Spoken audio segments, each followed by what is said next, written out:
And now you can see the Backseat Mogul Show in all its video glory on our YouTube page at roughedge.tv. It's tiki time at Harbor Cove Cafe. Dive into the tropical paradise at the end of Spinnaker Drive in Ventura with vibrant drinks, delicious bites, award-winning fish and chips, and more. Now featuring extended hours and great happy hour specials. Harbor Cove Cafe, the hidden treasure at the end of Spinnaker Drive. Visit harborcovecafe.net for more information.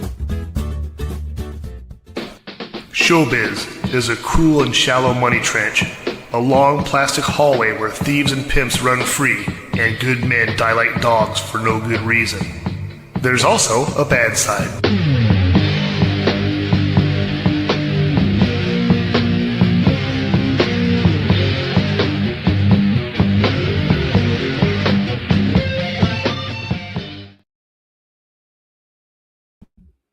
This is the Backseat Mogul Show live here on Rough Edge FM. It only took us exactly 33 minutes to get the show going today, but we're up and running right now. Keep that as a warning, though, because we could disappear off the air very quickly. If so, we'll continue with the audio, but our picture's been iffy today. So, hey, Henry, I heard you say, hopefully, don't do that. Who's Henry? I don't know. There's somebody else named Henry. So, what? John's on a tear this morning. We don't know why. We don't know what. Your discretion advised. Hello. It's going to be, like Jeff said earlier, it's going to be a tough show. So what we got a lot to talk about here, and a half hour less than usual to talk about it. By the way, I am R. Scott Bolton. That is JohnyD. That is Jeff Genet. And that is Josh Bolton. And we're going to talk about all kinds of stuff. Jeff just got back from the Anime Expo, so we'll talk about that. We all saw a movie except for Josh called The Town That Takes, which is in theaters right now for your viewing pleasure. You can see it with your eyes. There you go. Yeah. You may not want to. We'll start with that. We'll start with The Town That Takes. And I will say thank you to the promo company that sent us a link for this movie. I love to get movies that we can watch and discuss in the show prior to their opening in theaters or prior to them being in released on video or what have you. And it's tough sometimes because you see a movie that's most of the time they're just not up to snuff. Is that fair to say?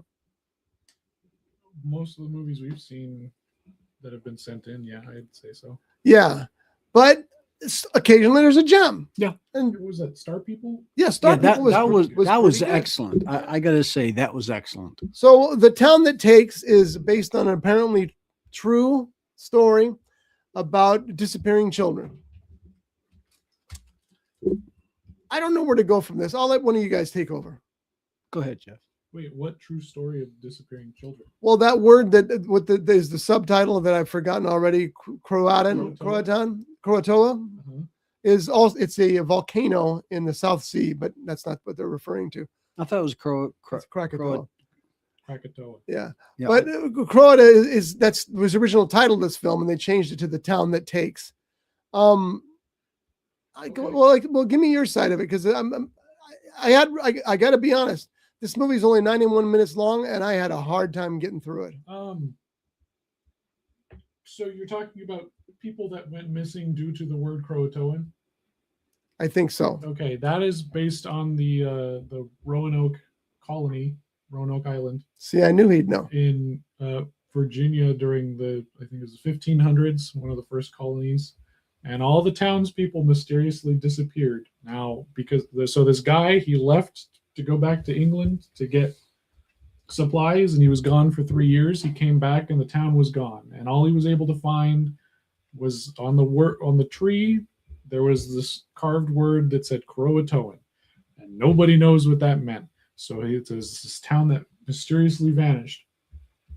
I mean, we can get into that if you want to. Well, let's talk a little bit about it, because it must apply to the film. And I'll tell you something, if that's the case, I wish they'd made that more clear. And maybe it was, and I was just, I don't know. I think it's because it's like a well-known legend or something. But me see here. My notes. My terrible phone. While he's looking it up, the movie's called The Town That Takes. The original title was Croatan. It's distributed by Atlas Distribution Company, and it stars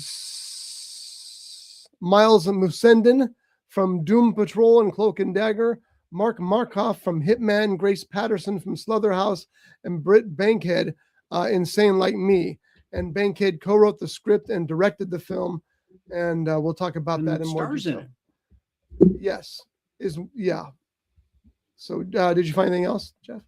Oh yeah. I pulled my notes up. Go. I'm ready when you are.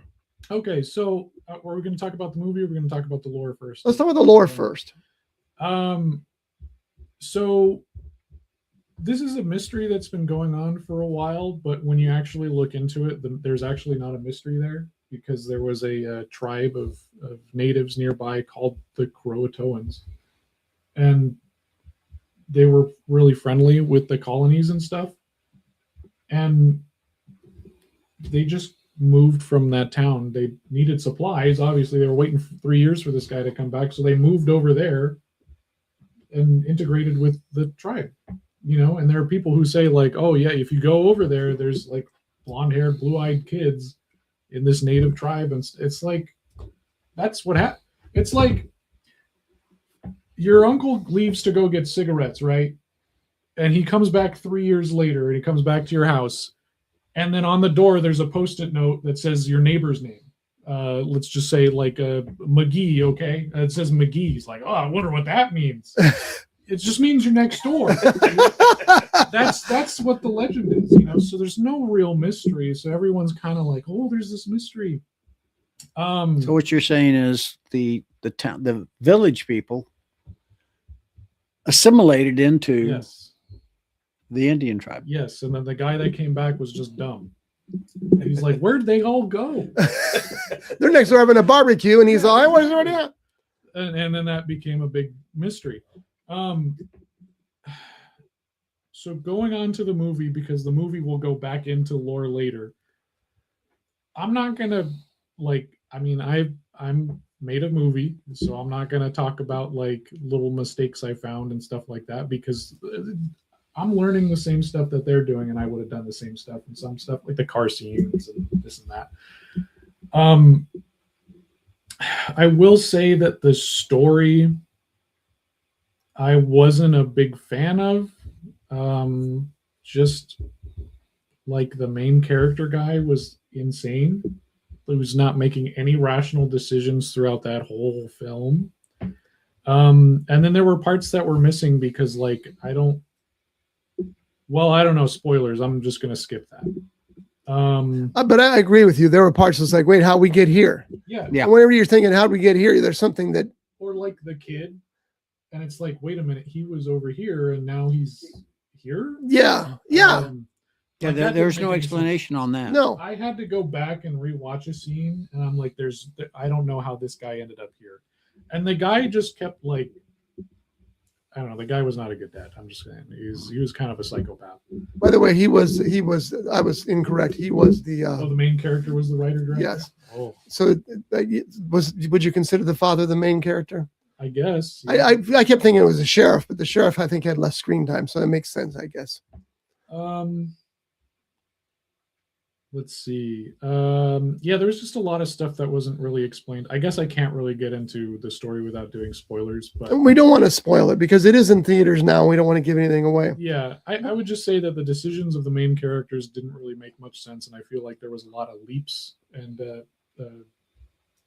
pulling at straws. It just didn't really make much sense for me.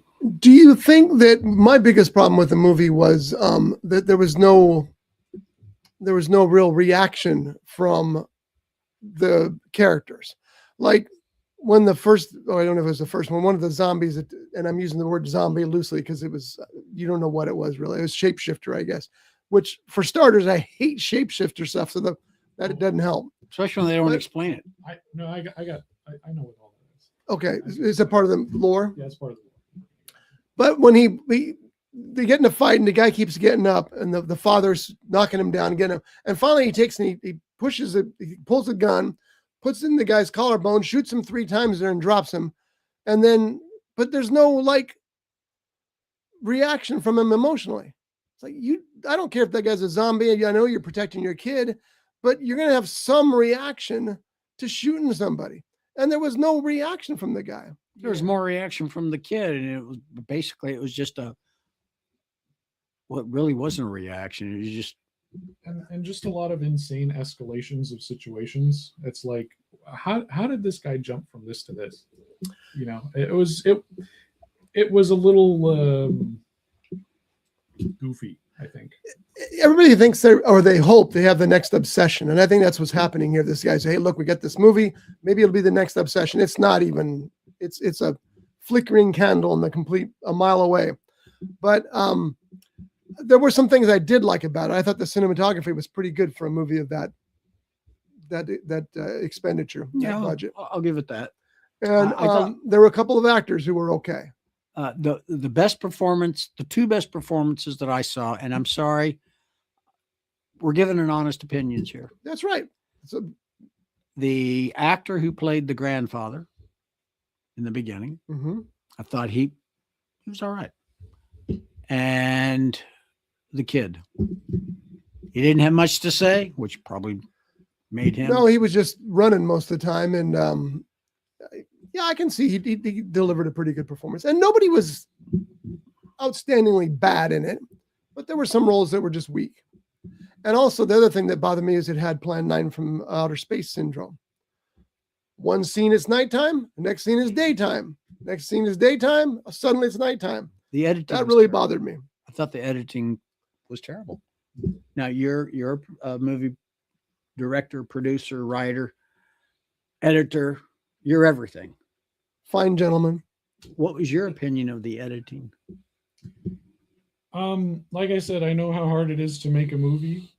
So I saw a lot of mistakes there. But of course, I mean, if you're going to make a lot of mistakes on a film. I mean, I'm sure when mine comes out, you're going to be like, oh, there's a lot of mistakes here. Well, just look at the trailer. Yeah. Hey, your movie's got 2 great actors in it. No, I'm not fist bumping that. I suck. I look good in shorts, but that's about it. I'm not going to spoil anything, but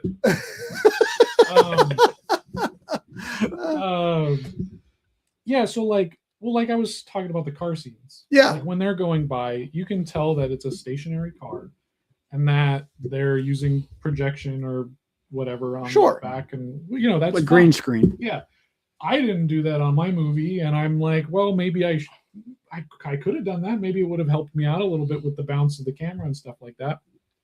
But for my next one, I'm thinking about doing that same thing. But the projections that they used, one of them on one side was like Mount Rushmore zoomed in almost, so it almost looked blurry, and the distance wasn't. I caught that, and I couldn't figure out why it was bothering me. And I thought, like, man, maybe I would have done a different one. And then the other side, it wasn't that bad. It was open fields with farmland and stuff like that. But then you go to the wide shot of the car driving through, and it's dense Appalachian forests, and it's like, I know nobody's really going to catch that, but I don't know. Maybe I would have picked some different footage. Rather than picking on editing, I would say continuity was a problem with this movie. Continuity was. Well, maybe that had something to do with the editing. You could have very much, yeah. Because, well, like you were saying, it's jumping from this to that to that. When they had the accident with the SUV, the white SUV that he commandeered after he dropped off the Mustang. He climbs out. He can't find his kid. There's no explanation as to what happened to his kid or how his kid. Next thing we know, the kid's in the hospital. Okay, well, that's what I was talking about earlier. Yeah, exactly. That didn't make any sense. Yeah. It was just not. It didn't feel complete, is what it didn't feel. And like I said, it took me 3 sitting downs to get all the way through it because I just wasn't involved in the story at all. Even the chase scene, the car chase scene was completely lifeless. It was just cars running and almost like, for God's sake, don't hit anybody. We don't want to have to pay the insurance. It was almost that kind of, it just felt not real. Now, this was a small town, right? If you mention there's too many Chevys in one town, I'm going to punch you right here on the air. No. If it's Fords, same thing. No. Okay. Is it a car thing? No. Okay. It's a small town, right? Well, I mean, would you agree? Sure. It's going to be a car thing. No. They had a massive SWAT team. In cars. I rest my case. I didn't say that. And I mean, you had all these SWAT guys. No, you're right. That came into the hospital and arrested him, the father.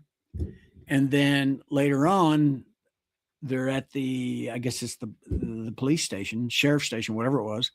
You got all these massive SWAT guys, and it's like you have a few sheriff deputies. It's like, okay, is the whole town part of the police force? See, I was thinking of the Jesse Stone movies where Jesse Stone has got like 2 or 3 cops in a town that seems about the same size as this town is. But Jesse Stone's got 4 cops that work for him. Yeah. These guys had a complete teams of people, a SWAT team and all this other. And I thought, wow, where did they get this budget? There's something they're writing fake tickets or something. Cause I caught that too. I thought that's a little weird to have all those people. I mean, it was like really cool to see all the locations they got, and it looks like they got help from the local police department. Yes. Because they had, the fire trucks and everything. And then they actually flipped those cars, and that's cool and all. And I'm like, this is like the production value on this is like really good, actually. But then like something will take me out of it. Like when the kid's looking at the brochure in the hotel, it's a folded up piece of paper and it's all white on all the sides. And then you can tell that the front's printed out. I'm like, oh man, guys, come on. Yeah. Like at least we're going to see that. Because when I printed out the brochure in my film that you see for 2 seconds when she hands it to it, all the sides are printed. You open it up, you can read the show times for all the movies. There's synopsises for all these fake movies I made. There's like, I made it look like an actual thing. And I took a couple days to do it. I'm like, all right, cool. I'm going to make sure that it looks like one of those Regency brochures because that will take someone out of it. Oh yeah. It's just like, you see it from the back and it's just a white sheet of paper. And then you see it from the front and you can tell it's not even like an actual like laminated thing. It's just someone printed it and folded it. So, those little things as well. Like I said, it's hard to make a movie. I'm not going to bash them for it, but it did take me out of it. So yeah, that's the thing. It bumped me out of it a few times. And there were some things that I did like about it. Like I said, I thought the cinematography was really good, especially for a movie of that budget. And some of the acting was good. I can't give any props to the screenplay, and I know how hard a screenplay is to write too, but you got to fill in the blanks, man. And there were some blanks that were pretty big. Yeah, some of the location shots I thought were great. In the very beginning, I thought that was some beautiful photography, where you have the narration going. Yeah, it was kind of Twin Peakish. Talking about the Chronatoans. Do you remember the TV series Haven? Nope. Okay, well, I think it's available either on Netflix or Prime still, unless they've already yanked it. But had like, I don't know how many seasons, but in the last season, they visit the same thing about the people that vanish. Yeah. And I think because you said it's a well-known legend. It wasn't well-known to me, but legend, I'm surprised you didn't see that show because it had William Shatner in it. Does he play Captain Kirk? I think it was also called The Colorado Kid. That's a Stephen King book. Well, maybe that's what Haven was based on. No, trust me. Stephen King writes 99.9% outstanding books. This was not one of them.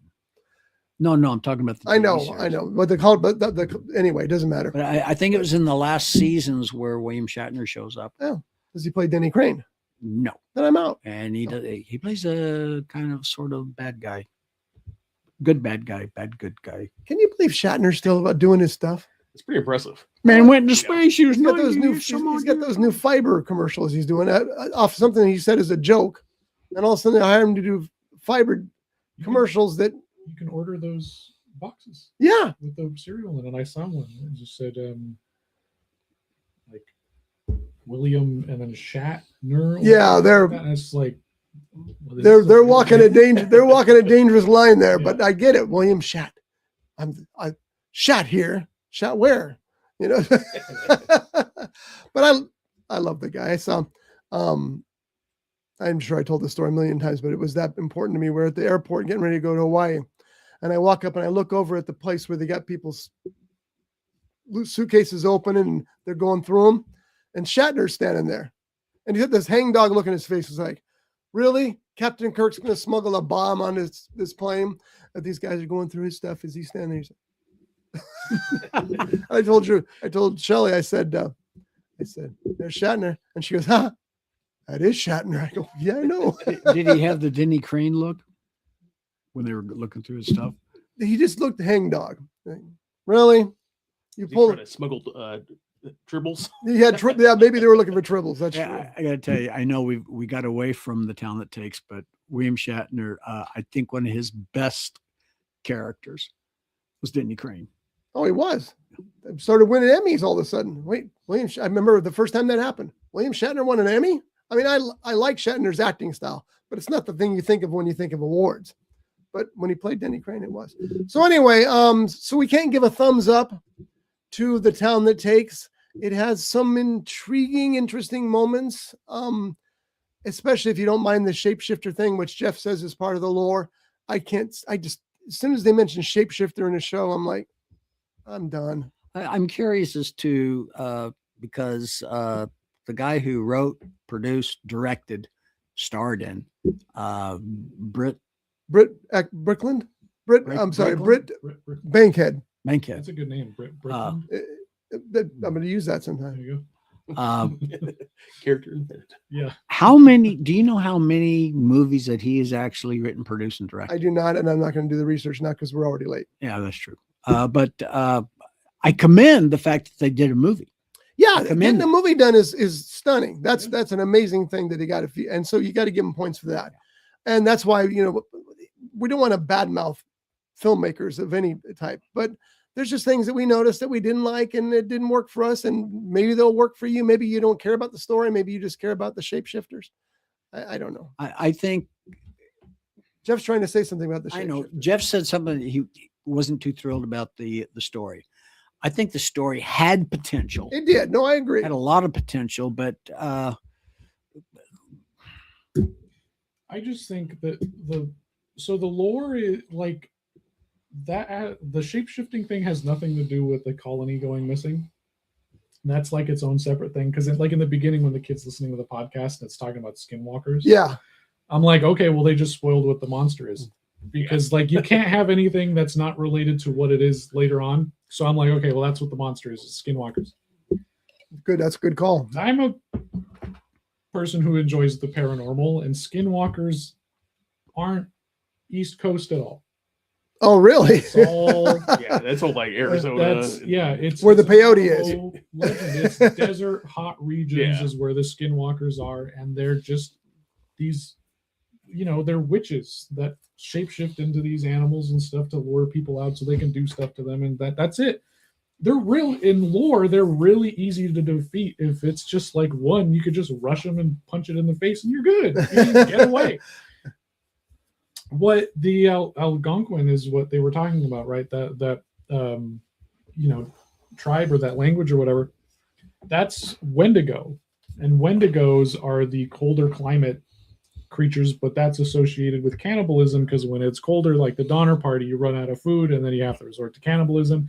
And then once you have eaten human flesh, you have that disease that kind of makes you go crazy and you want more. Mad people disease. That's their explanation for that, is the spirit of the Wendigo. That's colder climate stuff. That makes sense for that area, but they were going skinwalkers, so that whole thing doesn't make any sense. They don't shapeshift into other people, and like it's not Invasion of the Body Snatchers. It's just that's how they do their witchcrafty stuff. That didn't make any sense to me. And then when they linked it back to like the Croatoan thing, how it's like a sacrifice to something, I'm just like, how do we get here? That word doesn't mean anything. Yeah. There's nothing like that. Even though that was the original title of the film. Yeah, it's just like if nobody knows anything about that stuff, okay, the cool story. But I'm like, if I'm going to write a story like that, you better believe I'm going to like deep dive the lore and make sure that, okay, I can't do this because this isn't going to make sense here. And this like, it has to link together. Yeah. And that's while we're on it, there's a short-lived show called Fear Itself. It was only one season, I think, but it kind of went through mythologies, monsters, mythologies and stuff. There's a really, really good Wendigo episode. I think it's free on YouTube, so you should go check it out if that's something you're interested in. And what's it called again? It's called Fear Itself, and the episode's called Skin and Bones. Okay, but it's a fantastic episode. It's really good. So my favorite recent, and like I said, I've never been a fan shapeshifters stuff, is Stephen King's The Outsider, and the book was stunning. It was just so good. And then the series they built on it, because it was like a short, like a 4-episode series, was outstanding too. So I recommend that. And this, again, we're not bad mouthing The Town That Takes. It wasn't to our, what was your phrase? It wasn't for me. Yeah. And it might be for somebody else, but it's not the next obsession. That's for sure. Cause I'm just blown away by how successful Succession's been. And how what's his name? Curry Barker doesn't blow it in his next film because the world is his oyster right now. Oh yeah. So anyway, that's pretty much it for that. The Town That Takes in theaters now. Check it out if you're a horror fan film. It's not perfect, but it's got its moments, and it was a lot of effort put into it. So we'll give them credit for that. Yeah. I mean, like you said earlier about the budget and all that. I was impressed with some of the stuff that they did, like the car chases. Yeah, I was going to get that in there. I was not impressed. Yeah. I was impressed with the Mustang, though. Okay, we've got to that point. I wonder what the budget of this movie was, because you compare everything now to Obsession, because Obsession was what? I think $750,000, right? Yeah, I think I was going to say 750. Yeah, so this movie didn't look cheap. I mean, they looked cheaper than some movies, but it didn't look cheap. I wonder what the budget was for this. Interesting, something to think about. All right, so last weekend, Jeff went to the Anime Expo. I did. And it was a last minute thing. You got a call or something, or? Yeah, my sibling was going to go with all their friends, and then all their friends backed out, so they were going by themselves. So they needed a ride home. So I was like, all right, I'll go for the last day. And my mom asked me to go for the last day. They got me a ticket and everything. So just ended up going. First, you know what? I'm going to give you guys some stuff. Now, Jeff, one of the things about these anime expos is that the vendors' tables are wide open. And if they're talking to a customer on the left side, you can take anything you want from the right side and they won't see you. Well, they all I've just made that up. Don't do that. These people work hard. Let's see. All right. So actually, I got some stuff for you guys, but not all of it's from Anime Expo. First, I want to take a side story. We talked about this there you go. 2 weeks ago from the Academy Museum. That is way cool. So you guys can take a look at that. Now, you bought that at the Academy Museum? No, I bought that off of eBay. Oh, that's right. 2013 or 14 or something. And that's the guy who made all the stuff for Universal. So this is the one that's in the Academy Museum. That is so cool. It's heavy, yeah. It's pretty like cool. really well made. Yeah. And I need a shave. Oh, it's heavy. Yeah.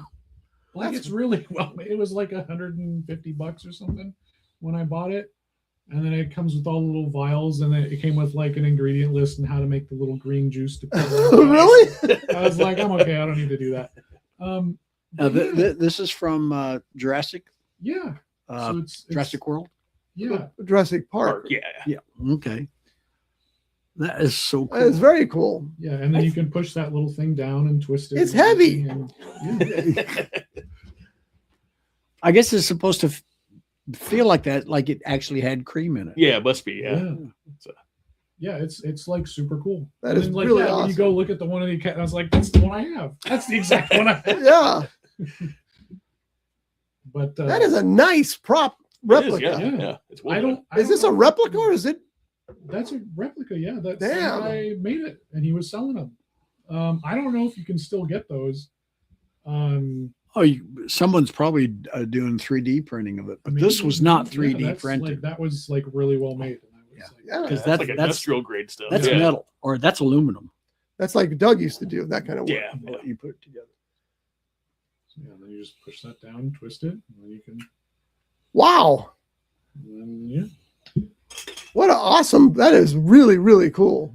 yeah. Okay.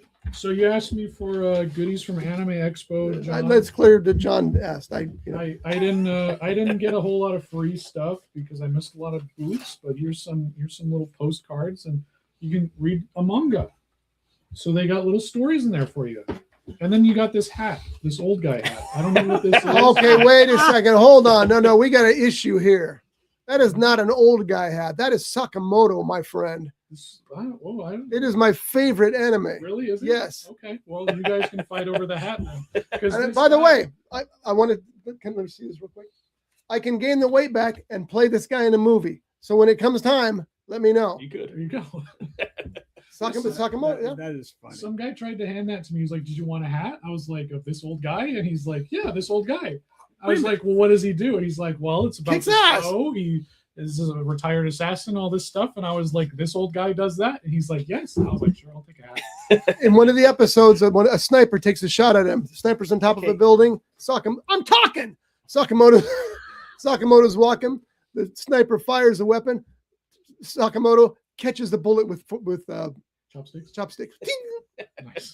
And when he works real hard, Jeff, when he gets in a real tough battle, he goes back to his young self and has to eat again. Has to eat the reason he quit being an assassin because he loves beef buns.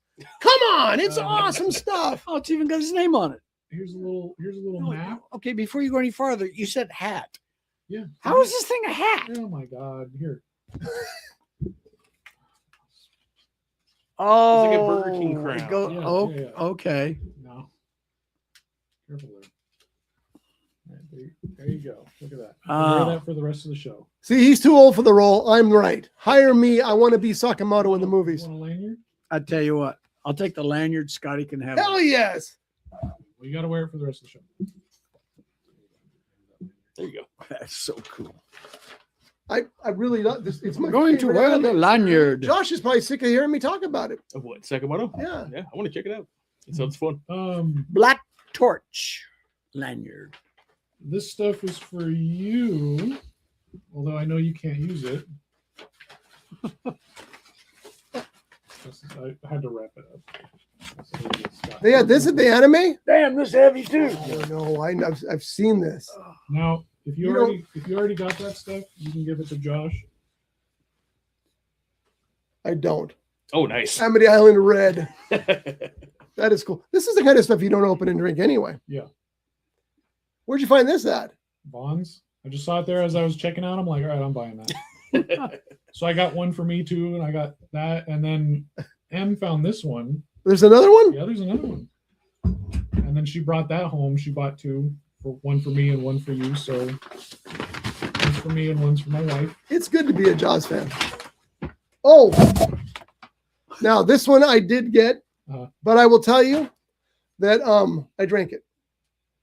And it's better if you don't drink it because notice it's blue. It's blue, Oh, and so it does there's a little swimmer up there. See her? Oh, that's pretty funny. Okay, what is that? Is that soda or water? Or It is some kind of seltzer, I think, isn't it? No, that's like a blue wine or something. That's what she was saying. Oh, it's a wine spritzer. Okay. Yeah. You weren't supposed to drink It's like that. Boone's Farm. I wasn't supposed to Mad drink it, Dog. and I did, but now I got one that's not drunk. Yeah, and my wife was like putting lights under it. She's like, "It's so cool if you put a light under it." I mean, yeah, we need to get more of those. That is cool. Oh, wait, Isn't it ridiculous the wait. stuff they got out for Jaws now? I know it's awesome. Hang on. Oops, wrong one. Thank you very much, sir. Bring Appreciate that, bring that back over here. Hang on. Ah, come on, damn it. Make up your mind, John. Bring it up or nobody can see it. Okay, that's great. Okay. And see, I want to open this because I bet you this wine is blood red, Oh, it's got it. but I'm not opening it. It's not going to get open. It'll probably end up on permanent display here at the Friday Shot Day show. Is it blood red or is it blood? Yeah, you're probably right. So you got a video that you Thank you, sir. recorded there? Thank you. Yeah, you're welcome. Yeah, there's this little video. I don't know how long it is. I don't know, but it's from Anime Expo when I remembered to take my camera out. It was interesting. I haven't been since 2017. You got that anime girl there. I'm surprised she's not in a bikini because most of the ones there at the. Oh, she's so Expo hot. She is so hot. Okay, wait a minute. You're right. She is so hot. Is that better? Well, No, I like doing it this most way. anime characters are like in high school, so calm down. Oh, yes, they are.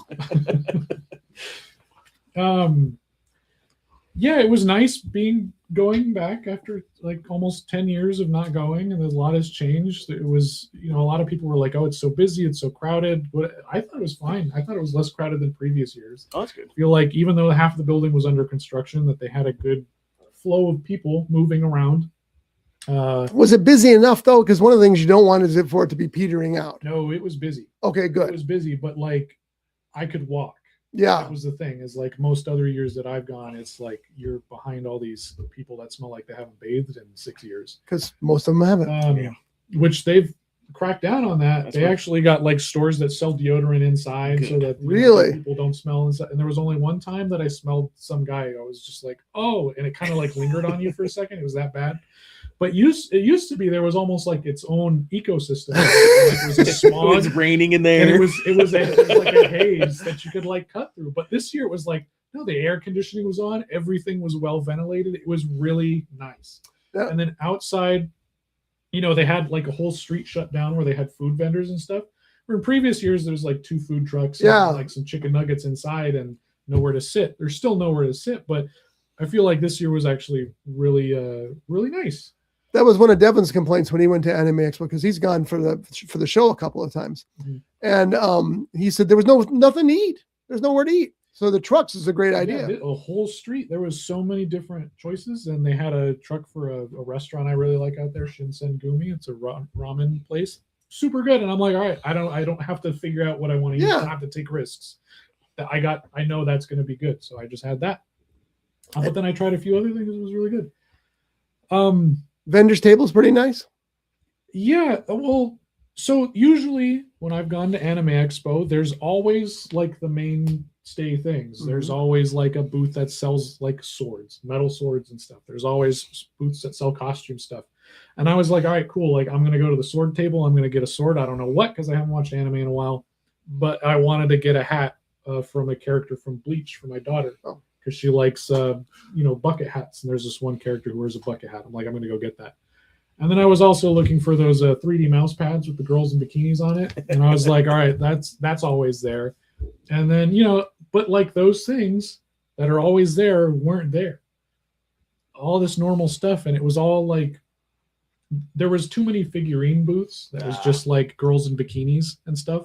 Now, were these I want robots? and were stuff. these commercially produced, or were they 3D printed? No, they were commercially produced. Okay, because Devin goes, he does 3D printing and takes it down there and sells it. Yeah, so there's an area called Artist Alley where people bring in their own stuff. And Yeah, that's it. You're right, That yep. stuff is the art prints and stickers and junk like that. I don't really go over there.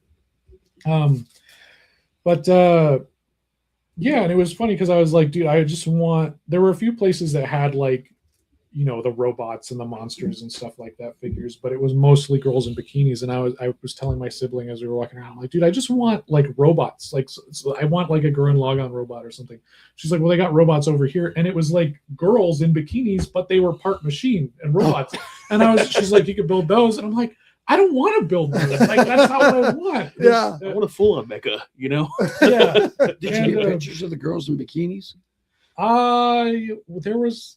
Yeah, he John, did. I don't know if we could show a lot of those pictures here, but I do have this video that shows some things. It was very you know how you act when you're behind closed doors. Yes. We're all guys here. I don't know about the viewers, but behind closed doors, maybe you have certain tastes and things. That's not at Anime Expo. It was all out in the open. There were like just there. It was very what's the word? Gooner centric. Very graphic. I can see that. There was like, hanging out everywhere, like from the actual people like who were hired by booths, just hanging out. you know, all these guys just like, I mean, there's a video of some guy like sucking, like there was a lady who had her feet out and just had a line of people coming to suck I on did them. see that. That was disturbing. That Now, what was going on with it? they were just sucking on people's feet. It was like a line, and I don't think there was definitely a hygiene question. Yeah, I was gonna say. So they were sucking toes. Yeah. Was Tarantino in line? I don't know, maybe. But so like there were things like that, and there were just like That's so out weird. in the open. You'd like look around and like, oh, that there was a bag that was being handed out to everybody from this game called Brown Dust, and I think that's a terrible name for a game because it just sounds pretty bad. Yeah, but they had this chick in a bikini that was way too tight, and she had a sword, and I was like, I want that bag. They're just handing out this bag. Like, how funny would that be if I walk in and my wife's like, what is that? And I'm like, oh, it's my bag full of stuff. Yeah. You know? And I was just like, I kept trying all day to get that bag, and my sibling was like, dude, you look terrible. Like, you look worse. The more you go back, the worse you look trying to get this bag. And like, there was this animatronic, which you'll see in the video. I'll wait until after the video to talk about. Should we play the video now? Yeah, we'll play the video. All right. So this is the video, I don't know what's in it, so and I hope it works. We'll see. Here we go.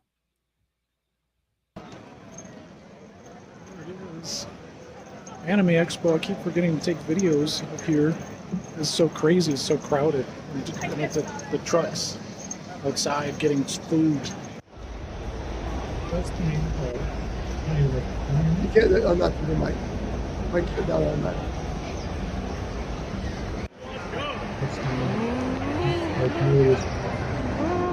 A lot of new characters running. Cosplayers. It's like Comic Con.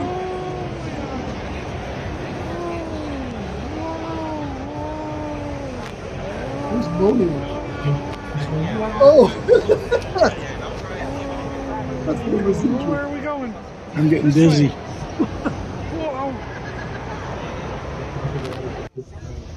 Okay, so there's one of the ladies. They had this projection thing.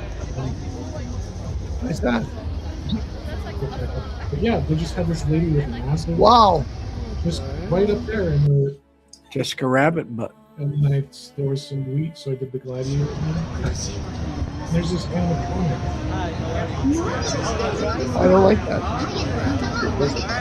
It looks like a Who. It does. Dr. Seuss.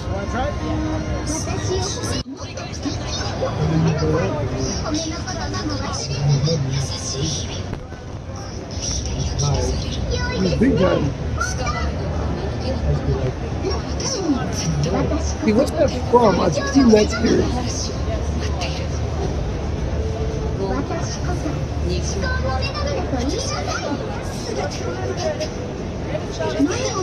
I thought that was you. Oh, hell no. And there's a six-story tall picture. They had that all over the place. Brown Dust. Is that the end That's of a it? rough That's name. the end of it. Yeah, that is a terrible name. But anyways, they had chicks cosplaying them, and they had a lot of stuff hanging out. It was crazy. Definitely for the gooners. Yeah. I don't know how to get out of here now. That's terrible. I really think we're watching a completely different show. Somebody tunes in right now. There we There you go. go. All right. Very interesting. Yeah, so that animatronic, I saw that and I was like, oh my God, Jaden, we got to get in line for this. Like, I need to see, I love animatronics. I'm like, I want to, this is an activity I can do. Like, all right, I need this. I took a picture of it, or I took that little video of it. And then I got in line. I was behind this guy. And then the guy who's, with the animatronic, he brings up the guy. He's like, oh, you got to pat it on the head and you got to talk to it. I'm like, I get to pat it on the head and talk to it? Oh my God. And then he's like, but you have to praise it. You have to say nice things to it, and then she'll like respond to that. So then I'm taking that video and it's like, oh, praise me harder. And he's like, oh yes, you're the best. You're the best. And the whole time I'm just like, my smile is fading. And then I just look at myself and I'm like, we got to go. Yeah, I'm like, so many people have touched that. I'm okay. I'm leaving. I wish I could remember what anime that was from, because I've seen that, and the whole point of that character is that she reacts only to praise. So Okay. she's like all powerful, like a Superman kind of Mhm. character, but she only will do her full thing when you praise her constantly. So they're constantly going, that was the best fight I've ever seen. I've never seen a fight that good. So so it was, but I can't remember the name of the I series. don't think people were using it in that sense. Well, that one guy was, Yeah, it was just like there was a lot of that kind of stuff where it was just out in the open. Like, is this even legal? yeah, You know? it is in Japan. That's the difference.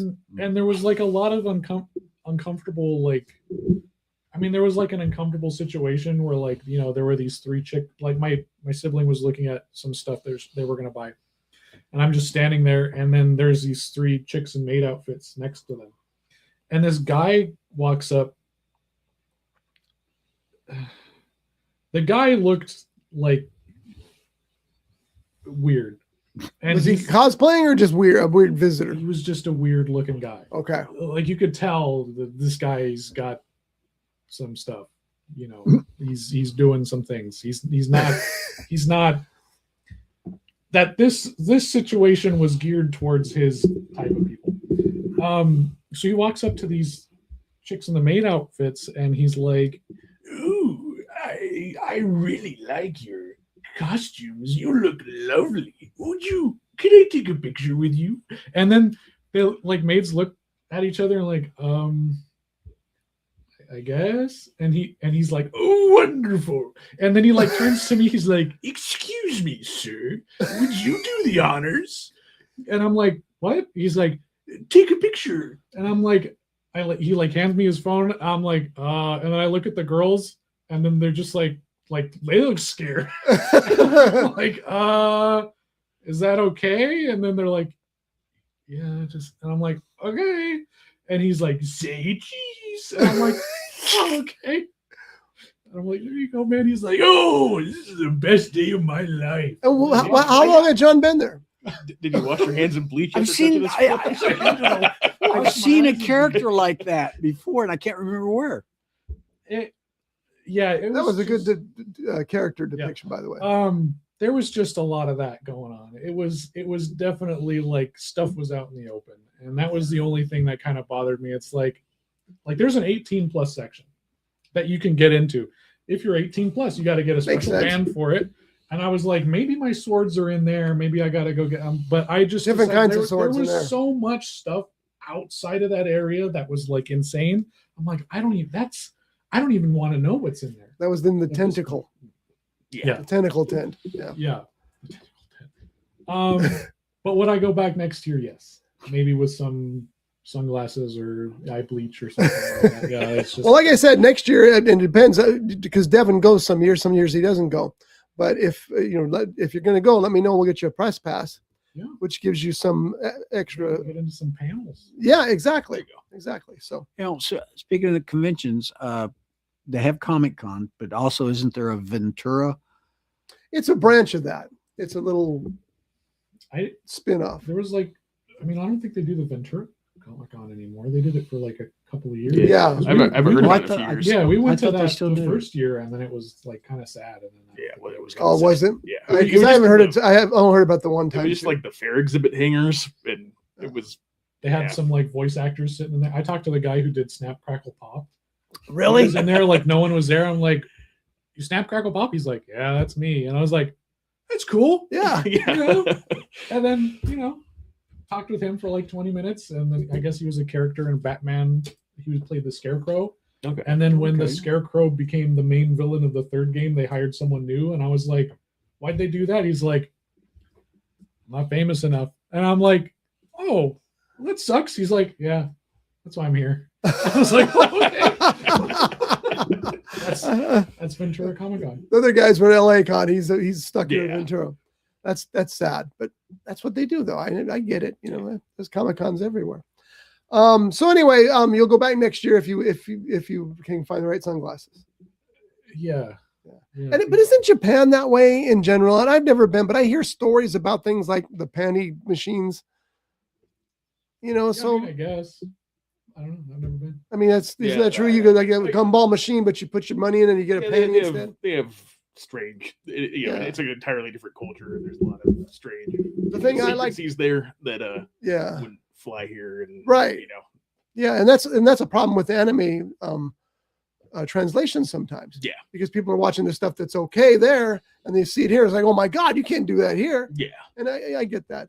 My friend Joe went to Japan, and he said of all the things that he noticed that were interesting, and I love this one actually, because he said they had the weird machines and selling the weird stuff and the weird costumes and weird style of dress and what have you.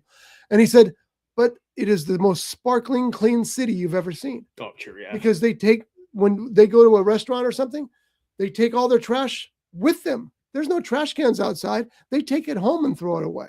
If there's something on the street, somebody picks it up and takes it home and throws it away. And I thought that's how it should be. You know, how hard is that to do? And apparently he says, he goes, the public bathrooms, they sparkle. Yeah. How hard is that? Why don't we do that? Well, I know why, because we're lazy Americans, but there's one thing that I adopted a couple decades ago that I learned from Japanese culture. I've never been there. Goes to parking.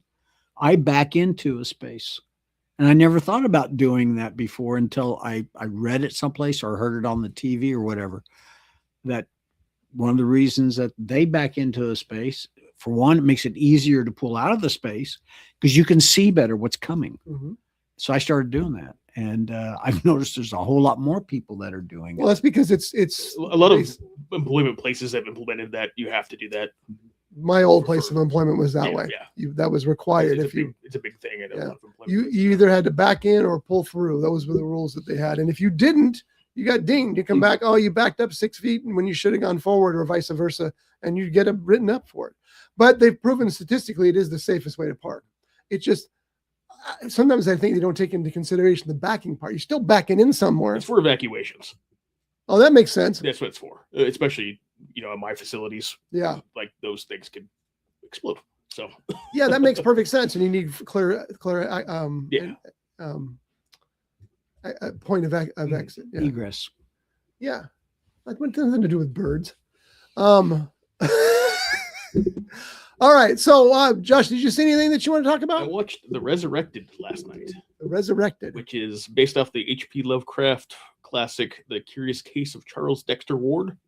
And this is from 91, I believe. It was written, it was directed and believe written by Dan O'Bannon. Oh, nice. So he's, of Alien and Return of the Living Dead, Yeah. starring Chris Sarandon.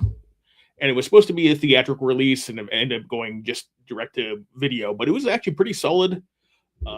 Really cool effects in it, a lot of cool claymation and body horror effects. I hadn't heard of it until recently. I saw some clips on Twitter and I was like, hey, that looks like an interesting. I haven't seen that. It was pretty solid adaptation. You could tell that the studio butchered it with the editing.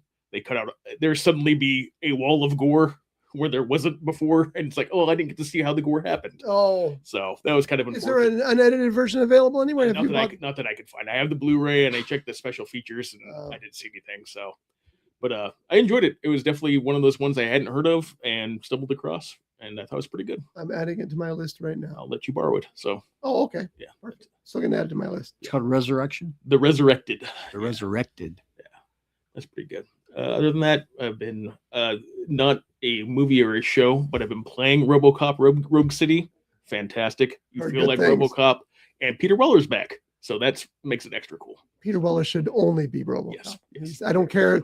They talk about he's too old because he's 73 or something like Yeah. that now, but he's in a RoboCop costume. Exactly. So let him be RoboCop. It sounds great. You got to come over and play because you feel like RoboCop just lumbering about. It's RoboCop Rogue City. Rogue City. And I understand the new James Bond game is supposed to be. That's pretty what I hear great, too. Yeah, I heard it's fantastic. So In fact, they're saying that the sequels to the video games make better sequels than the movies do sometimes. they could. Yeah. There's been some good Bond games. Yeah. So Yeah. GoldenEye is one Yeah. of my favorites. GoldenEye is one of the best games of all time. So Yeah. All right. So the Resurrected recommended. yes, Right. And that's all you've seen? I've been watching House of the Dragon. It's a mess, but you can tell HBO's throwing money at it, so it looks really nice. So it's a really pretty mess. So I mean, if you're into Game of Thrones or want to, it's still pretty. It's still a You pretty. guys were very excited about it at first. What happened since then? House of the Dragon's always been kind of a mess. they just like a lot of times characters make bad decisions just to keep the plot moving. Yeah, You're like, come on. that seems to be a thing, especially these days. It's not as good. Like Night of the Seven Kingdoms is the one that was really good. That was fantastic. But this is but still a spectacle. If you want to check out House of the Dragon, there's a lot of cool battles and stuff like that, and a lot more dragons. Yes, and it's called Dance of the Dance of the Dragon. So you're like, okay, or House of the Dragon. It's about Dance of the Dragon. So you're all excited because you finally get to see a dragon fight, and then it's kind of sad because they're like pets. Oh, you're like, this is really cool. It's like, oh no, they're kind of like dogs. They have personalities. Well, it's like Zosie. Zosie's she's a dragon. She very much is. Yeah. Are these the same dragons that were from Cowboy Bebop? Yeah, that one. No, Fire and Ice. No, they are their relatives. This is like 150 years before Game of Thrones. Okay. When they still had a bunch of dragons. So there's probably, I think, 12 dragons in the show. Okay. Don't you wish they still had dragons? Yeah. I read the book. I think because the first season, I haven't seen the third one, but I watched a bit of the second season. And the book is like a giant history book, and it's taken from multiple perspectives. So I think like the show is supposed to be like what actually happened, the actual perspective, because there's a lot of things where it's like, oh, they're fighting up in the air and it looks like this happened, but the show kind of like presents that. I think the first season did okay with like writing that line of that historical, like showing an alternate. Because the book's called reality. Fire and Blood, and it exists in the Game of Thrones universe. Yeah, you're like reading a book from the game. I got you. It's like chronicling the history. Book, that, but it's like 1,000 years, whereas like House of the Dragon is like 2 chapters of that book. Yeah. So it kind of is like, multiple perspectives, not exactly from the people who lived it. Right. But yeah, they do start taking creative liberties in the second one or the second season where it's like, okay, this wasn't from the book. This is like directly against what happened in this history book, Whereas the first season, I think they were a little more careful with that. Yeah. But like you were saying, Night of the Seven Kingdoms, like that book I read, and that's just a storybook. So you can take it and it's pretty on point, and they add a bunch of stuff too to make it a little more lively. Yeah. And yeah, it was really well done. Yeah, incredibly minor differences, and it's cool because you finally get to see a perspective of that world from like a lowly person. Yeah, it's always been you're looking Right. at royalty or the lords, and this is from a lowly person, so you get to see that, and it's really, really well done. I can't recommend The Night of the Seven Kingdoms enough. So. Okay, that's good to know. I have I unfortunately just not my thing. I watched every single episode of Game of Thrones. It just didn't. I only watched it because everybody else was. It just never really lit me up. So, let me ask you this question though. How important is George R.R. Martin to that franchise now? He's actively involved in Night of the Seven Kingdoms. He does not like House of the Dragon. He had a very public falling out with the showrunner there about what his choices. So, but honestly, he needs to put out another book really bad, and it's been way too long. And if it doesn't happen, like that franchise is going to be tainted. Like not only the franchise, but like epic fantasy in general is going to be tainted because nobody's going to buy it anymore because you can't finish it. Yeah, you have to finish it. It'd be like if Lord of the Rings didn't have Return of the King. We're sitting there waiting for a conclusion, and we don't have it. It's been longer now since the last book than was between the last book and the first book. Wow. So I don't know if did we talk about this a couple weeks ago when you were on? Which one? Thrones? I don't think we did. No. Okay, because I think the reason that he hasn't finished it, this might be a common thing, but like I feel like he told the people kind of the direction he wanted to go for those last 2 seasons. Like, all right, these are how the next 2 books are going to go. And then when they did them and no one liked it, maybe he was like, now I got to figure out a new ending for this. That makes sense. That's like the big issue, which like I feel like maybe if he did it, it would be better, because if you're just telling some guy, oh, well, this is kind of how it ends, and then they have to fill in the blanks, it's obviously not going to be as good as the stuff that you wrote before that they could directly pull from. So I don't know. It's tough. I mean, and another thing is that I don't think he enjoys writing as much today. I saw an interview where George R.R. Martin was interviewing Stephen King and vice versa. And one of the questions that Martin asked King was, well, how many hours do you write a day? And Stephen King says, I write 8 hours a day. It's my job. And Martin was like, you write 8 hours a day? Oh my God. He couldn't believe it, because he squeezes in an hour or two. But Stephen King makes a point. Yeah. He's a multimillionaire because he writes. He actually sits down and that he gets up. It used to be he would get up and write until beer o'clock, which is about 8 hours. But he's stone cold sober now because almost killed him. And if you've seen how George R.R. Martin writes, it's going to take a long time. It's like a word processor from 1985, and he's really. Yep. I don't know how he got any books done. And see, that's something that Stephen King does that I don't understand either. Is like he wants to experiment. He wrote one of his books on an old Royal typewriter. Yeah. And his shortest book's 500 pages probably. And then once he hand wrote a book. Why? Yeah. Why would you do that? Because he hadn't done it. So he did it. So imagine if Martin was doing that. Yeah. Before we had computers or word processors or anything like that, look at all the books that were handwritten or on an old manual typewriter. Just imagine Moby Dick. He had to handwrite Moby Dick, right? Yeah. And Frankenstein. Well, both those things are still classic novels today, and they didn't have the word processor. And I'll tell you, as a writer, word processor saved my life. Oh yeah. First the typewriter did. Go back even further. The Odyssey.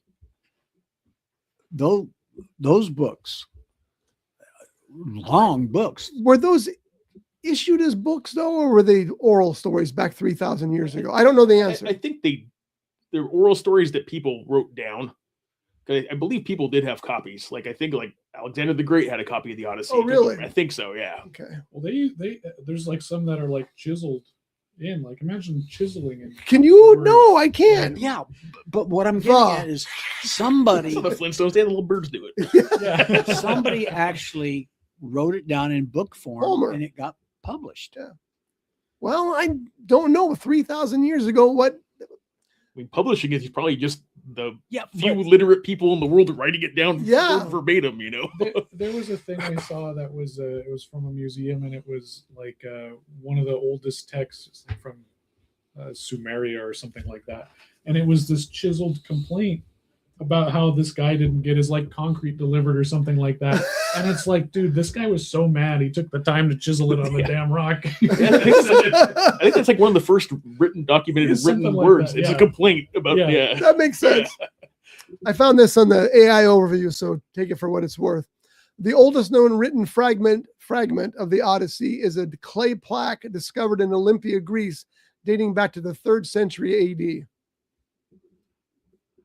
One of the things that they're complaining about in the new movie, which nobody's seen yet, so shut the hell up, is that he moved the language into modern language from the language of the original books. Mm-hmm. Thank you, because it is very difficult slogging through that dialogue in those books. I'm about halfway through the Odyssey right now. Read the Iliad. I'm reading Odyssey right now, and times were different. I mean, this is basically the father of the novel. This is the first novel ever really written, So things were done then that, and I'm just going to throw out something, and the names are going to be completely wrong because I don't want to say them, but it'll say something like, Odysseus stabbed Robert, who was the son of David and Milda, who grew up in this town and who had other children named, who also lived with them. Dude, I just need who they stabbed. I don't need their whole history. And it's difficult to push through that, but it's still I was telling Josh this morning, I read the Iliad, which is the story of the Trojan War, because they said you really need to read that first so you know what went on according to Homer in the Trojan War, and then the follow-up. I'm glad I did that. But at the same time, now reading the Odyssey, I'm reading these stories about his journey, and I am so familiar with all of them because they've been told so many times before. It's kind of cool. Mm-hmm. I was going to say, it's kind of like Bill Handel. So what's your question? Yeah. What's your question? By the way, Bill Handel's show is a great show. We should get Bill on this show. No.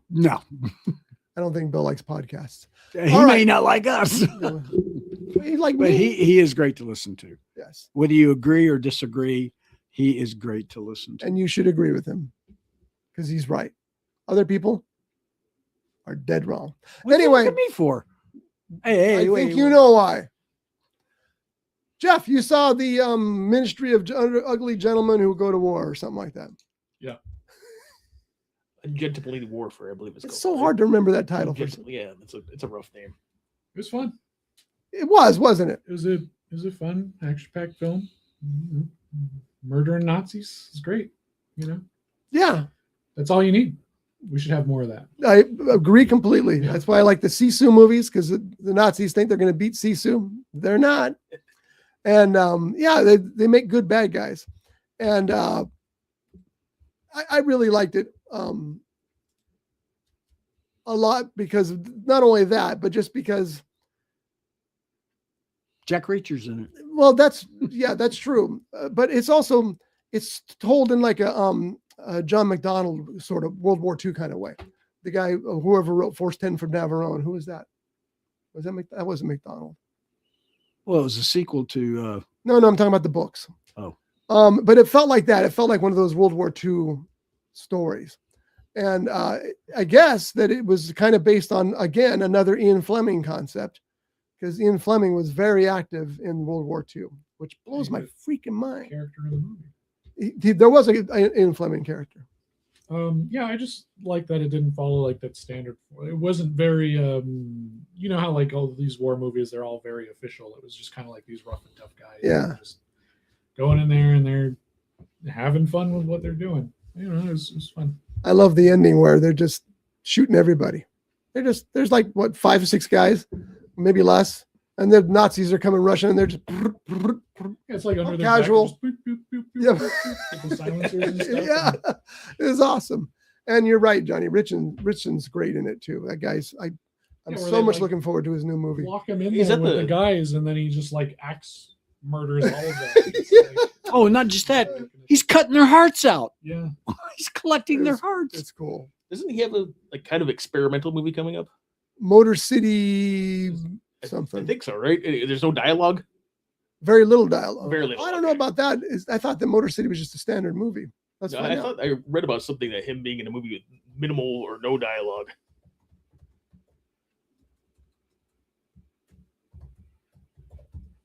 Hopefully that'll recognize it. That's not. I'm a very good typist. It's just not on a Mac.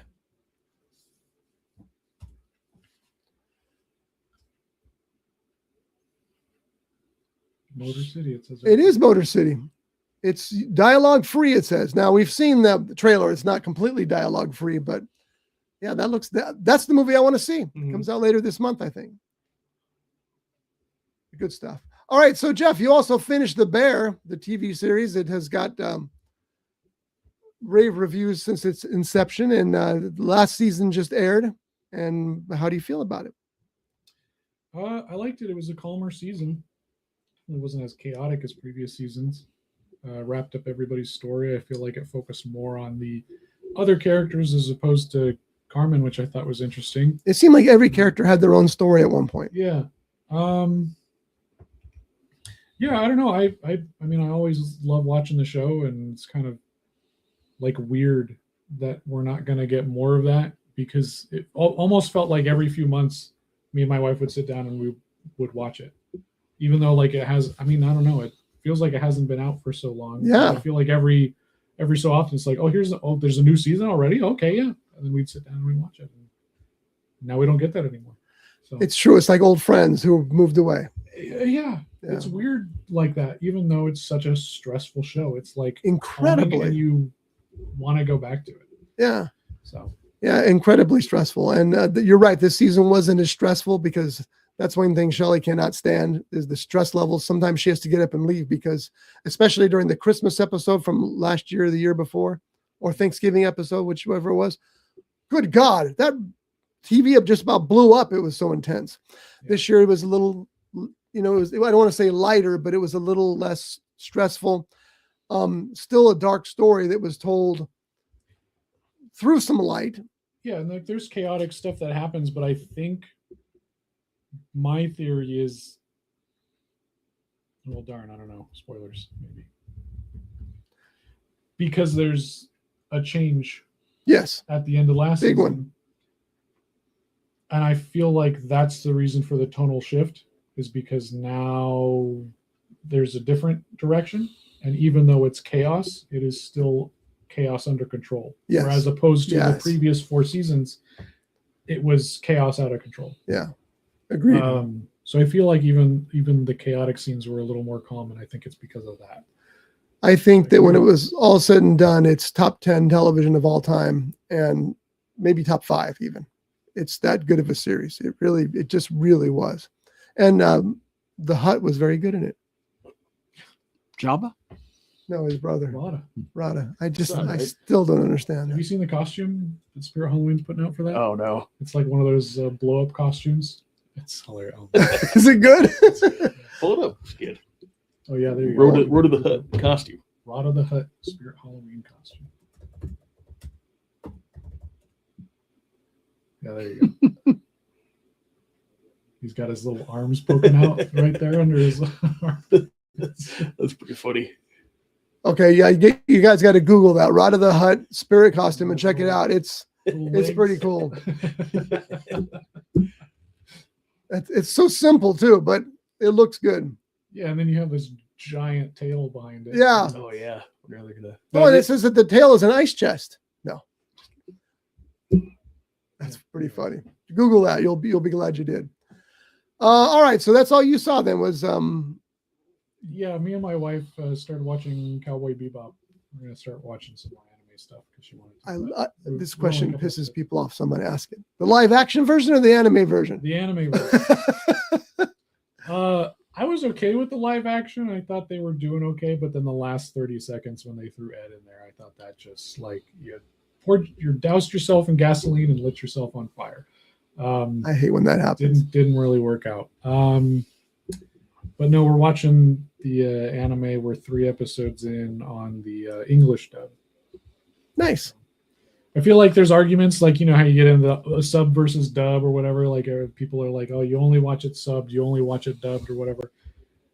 I feel like if you bring up Cowboy Bebop, that's like, oh yeah, you can watch it in English. Yeah. Because the English cast is that good. Yeah. That's good to know. Yeah. Because my instinct is go to the original language version and then read the dubs.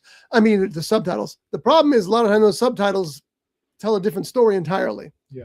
That freaks me out sometimes when I'm switching back. Wait, where's the blue zombie? There's been no blue zombies, but they've been talking about it in the subtitles where they don't talk about it in the. What I don't like is when you're trying to read subtitles, it's like, I get to finish reading it. Stop reading with your lips. Skill issue. They are going to. I couldn't finish that. No, I got to where They had me at something. or it's like this. Where? Oh, where'd it go? Can you pass me the gun in the top drawer there? Yeah, wait, what? Nothing. And you didn't see anything, Johnny. I started watching Hail Mary. Project Hail Mary. Project Hail Mary. And I really like, I think I might be halfway into it. I'm not sure, but I'm enjoying it.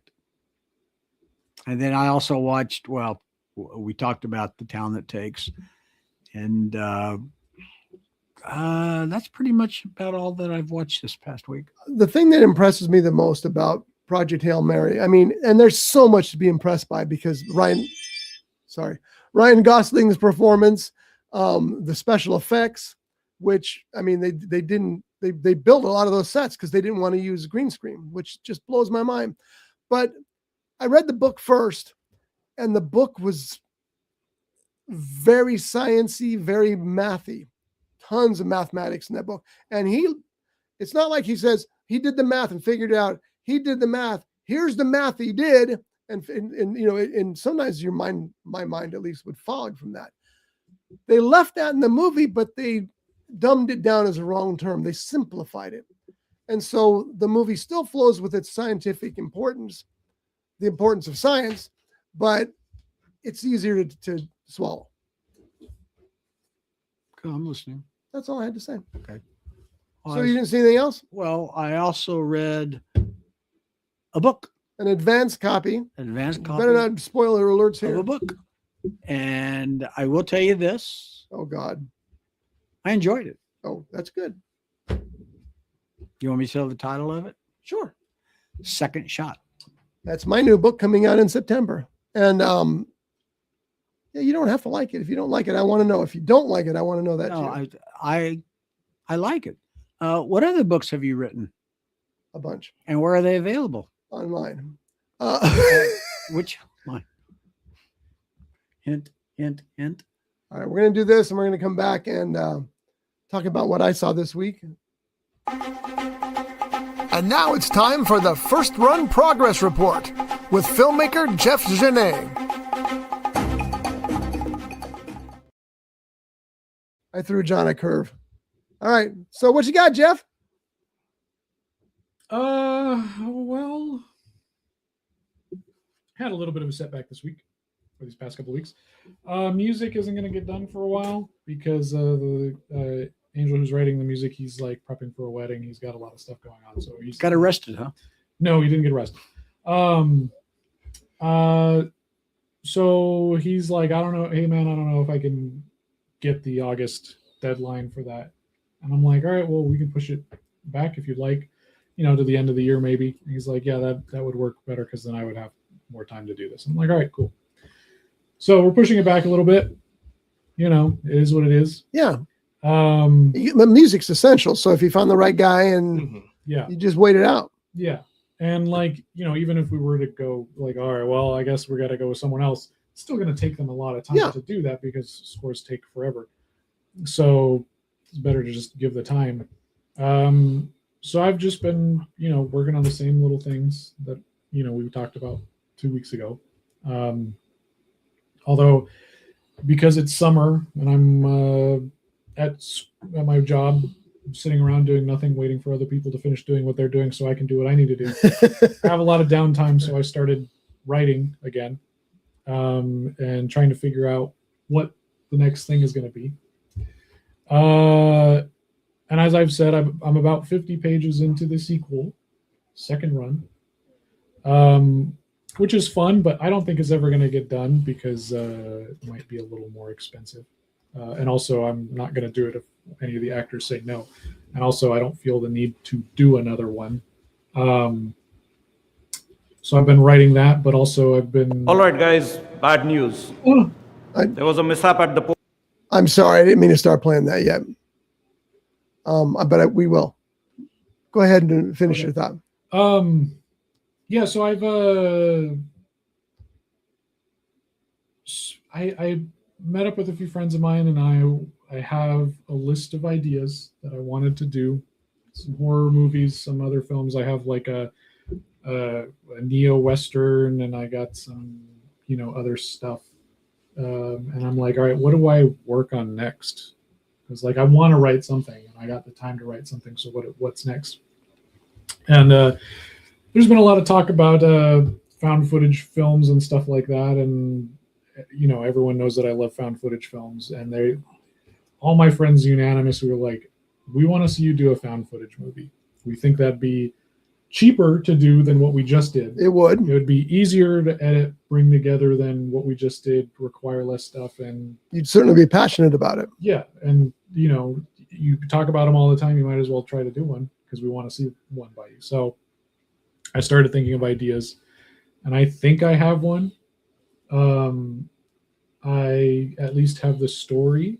I don't know what the force behind it that is causing the horror is going to be yet, but I have the location. I have a generic story set up, and I have the start A to B that I want to try to start doing.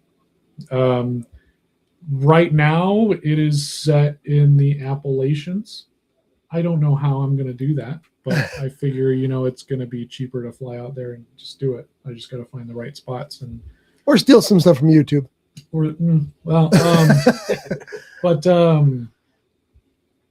Yeah, I started writing down some stuff, and I think I might try to shoot it on some different formats. I've been watching a lot of home movies on VHS, and I thought it might be interesting to kind of incorporate that. Yeah. And buy some old VHS cameras because I have all the stuff to convert it up to digital, and found footage on VHS. It's like a big thing right now. So, you know, it doesn't require as much attention to detail because the VHS, even the little mistakes, the little lines, Right. that's all part of the experience. So cameras are $40. I buy 2 cameras. I buy a bunch of tapes. I shoot the movie, and It's a lot cheaper. Does it got to be VHS or can it be like 8mm or high 8?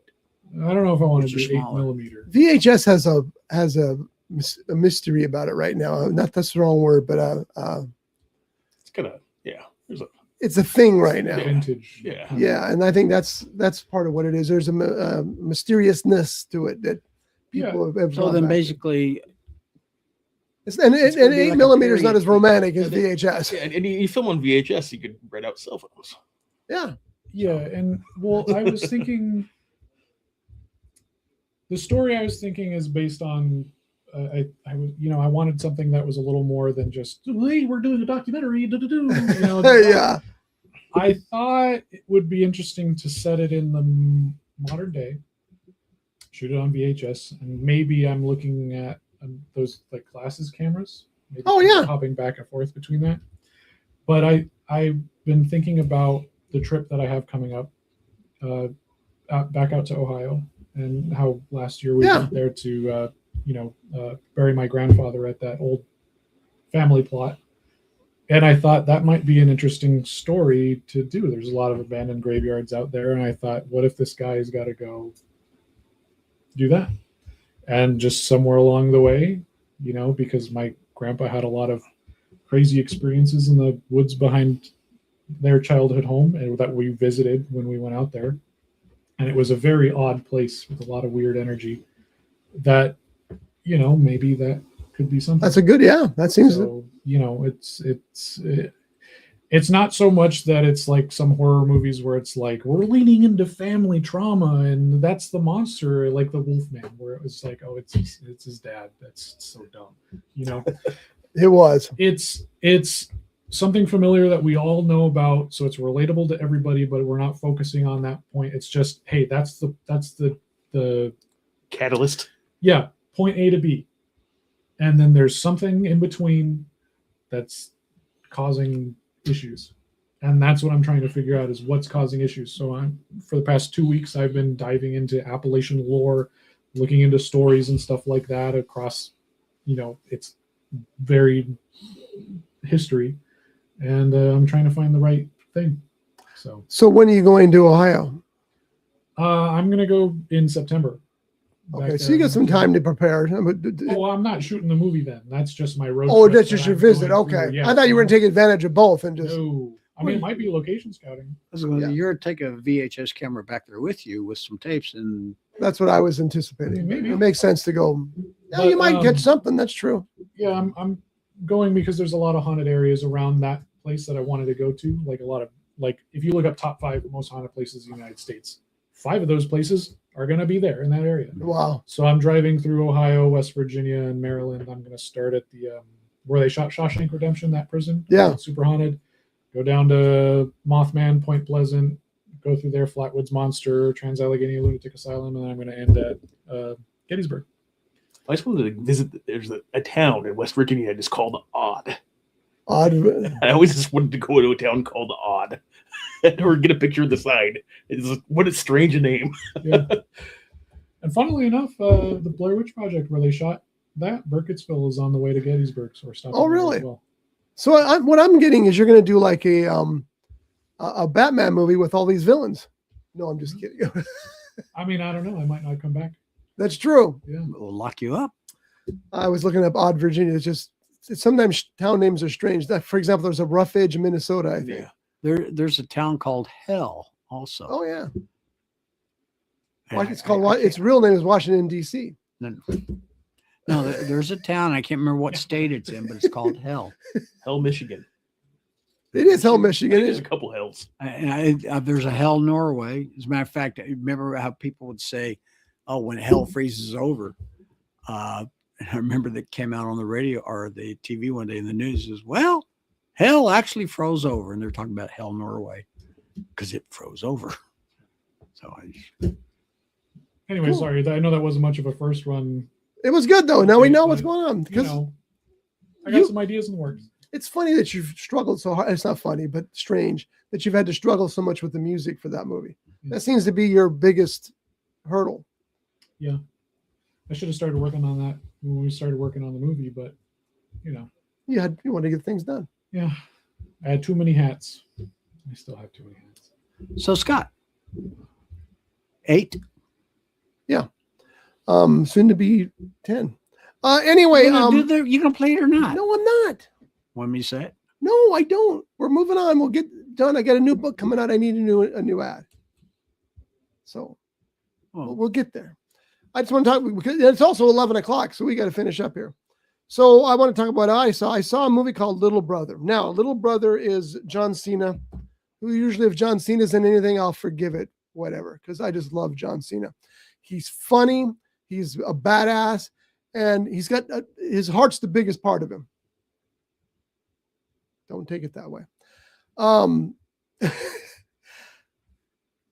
Even stuff that is stupid, I can usually get through because I like John Cena so much. Not Little Brother. Little Brother, and I don't have the guy's information pulled up, is about this guy who at one point during high school, John Cena was his big brother.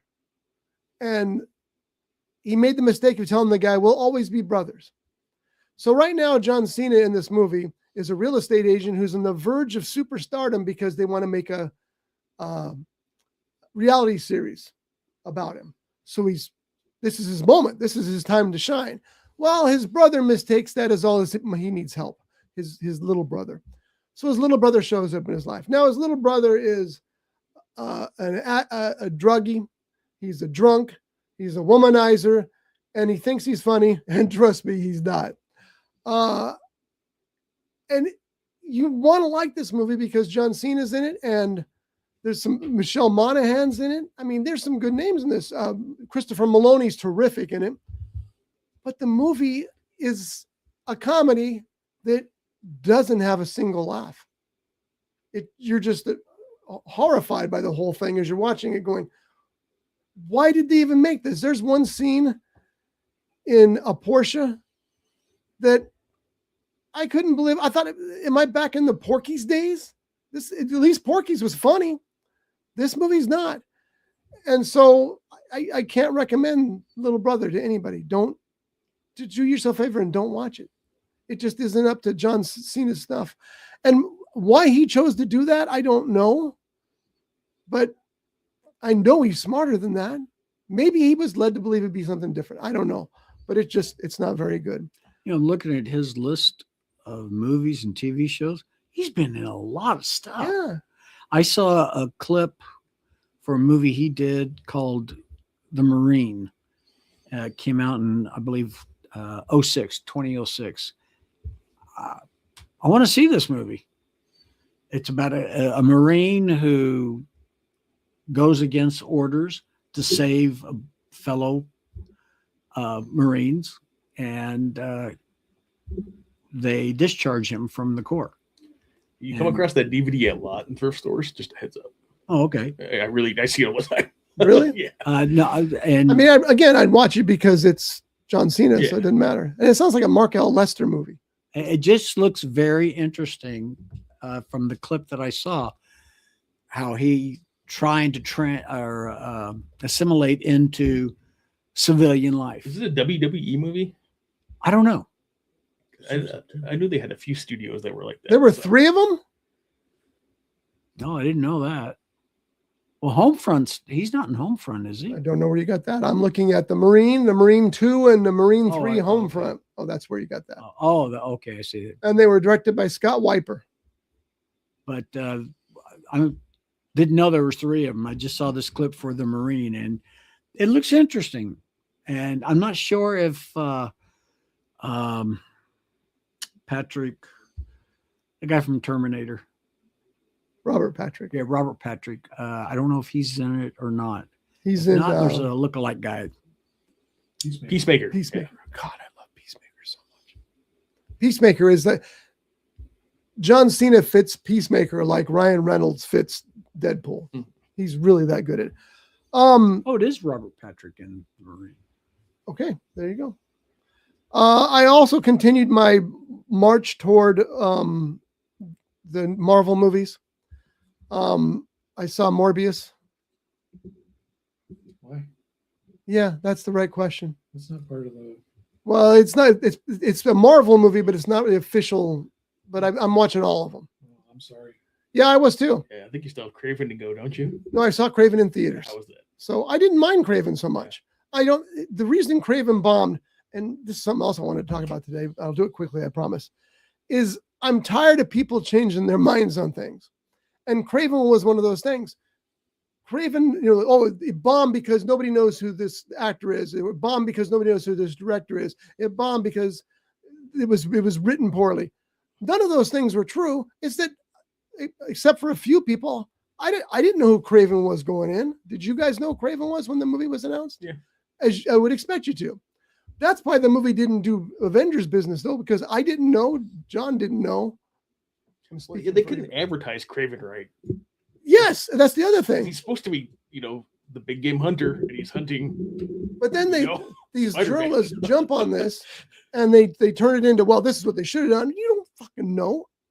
Sorry, that was a big one, but it does. You're going to be suspended for We a were just week. talking about those slip-ups. Yeah, that one finally. Square pocket.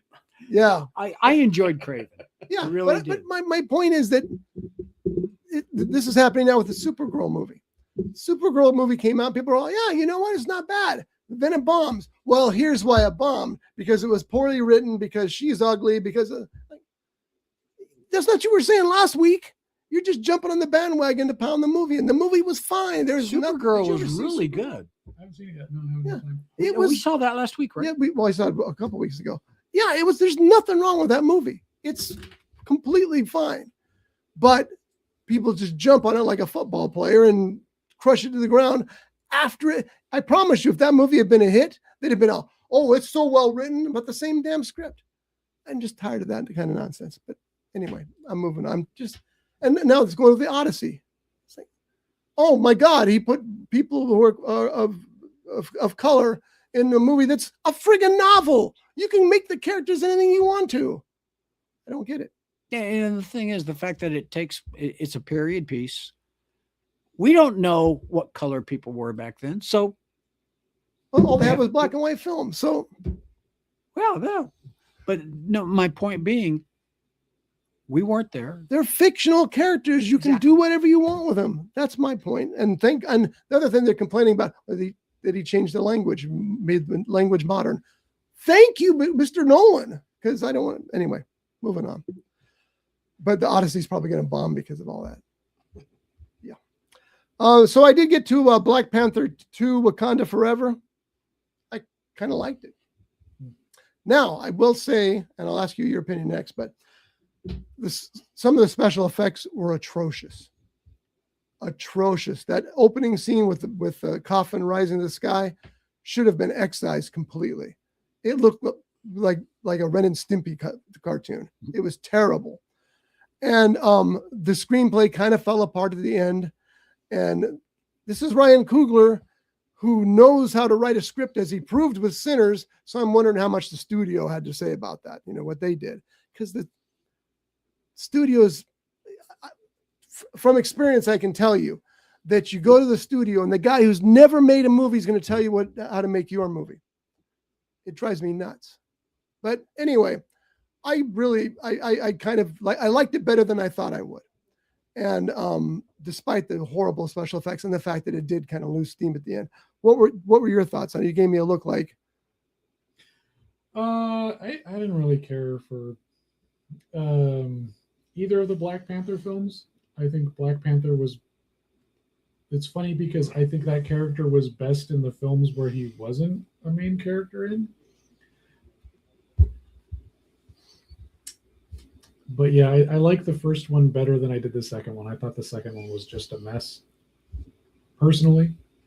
I'm trying to be really careful about what I say about it, because I know on my podcast we were very nice about it we talked about it in the trailer. Like we gave it an 8.